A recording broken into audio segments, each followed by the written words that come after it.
Thank you, Lasky Herlock. Minister, yeah, look, there's been substantial impact in terms of international wholesale energy prices. We've seen that there's been a substantial impact on gas prices, particularly here in Ireland, and that's had a knock-on impact on energy prices. And that's clear for everybody to see. And gas prices have been rising steadily since March 2020 for a variety of international reasons. And they're currently unseasonably high, and that puts upwards pressure on the wholesale electricity prices. And that's not just affecting this country, it's affecting many European states right across this continent. But we have to ask ourselves, what is the best approach to protect the Irish consumer in face of rising energy costs? And I believe the best long-term approach to doing that, and what has been our primary response as well as a government towards a potential energy crisis, has been to insulate Irish consumers from volatility on an international wholesale energy markets by substantial investment in energy efficiency and, most importantly, renewable energy. And that investment in recent months has come in many guises, many shapes and many forms. So, for example, it's building on our existing large capital budget for home energy upgrades of low-income homes. It's ensuring that lessening and elevating energy poverty is a key consideration of the Natural Retrofit programme, which is due to be published in the coming weeks. It's ensuring that finance raised by increases in the carbon tax is ring-fenced to protect those who are most vulnerable against fuel poverty, higher fuel and energy costs and fuel poverty. It's supporting a just transition for displaced workers and to invest in a range of climate-related actions. It's utilising the tax and the social welfare aspects that are used by government, and we've seen this in Budget 2022, and those tax and social welfare systems has been used to increase the increase the living alone allowance, increasing the qualified child payment, increasing the income threshold for the working family payment. And these are measures in addition to adjustments to basic welfare and pension rates that we've implemented that go a long way to protecting Irish consumers.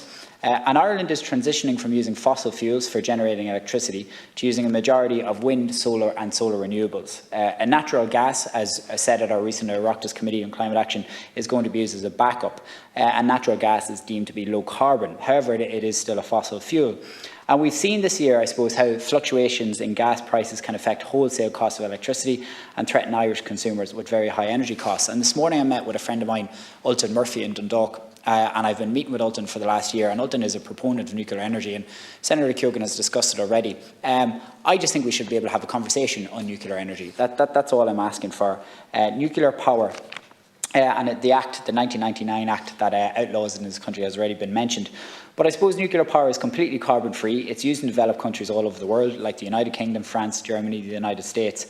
And I accept that people may be opposed to nuclear power for whatever reason. People may think it's impossible to build a nuclear power station in the next 10 or 20 years. If we'd have looked at 20 years ago that we'd be moving towards a renewable source of energy in this country and across the world, people would have thought that was unlikely. Ireland already consumes nuclear energy via our interconnector with the UK, and it should at least be discussed, and we should have the conversation about it as a viable option compared to all other possible scenarios.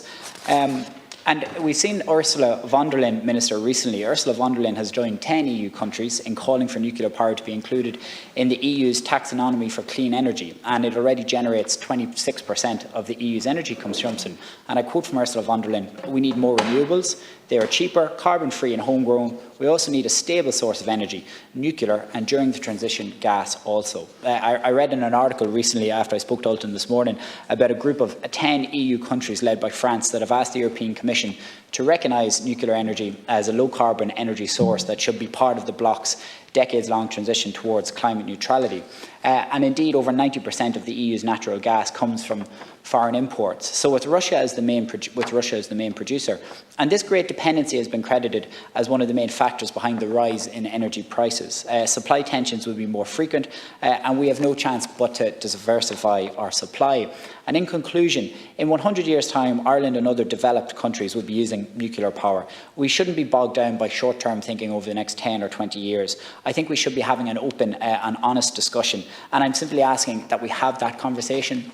That's all I'm asking. I think we are our best as a society when we challenge ideas, when we pit arguments against each other, when we get the best overall solution. We should be having a conversation about nuclear energy just to at least have the conversation. And if it turns out to be an idea that's not going to be useful in Ireland or suit Ireland, then that's fair enough. But let's have the conversation and let's have the debate in the first instance.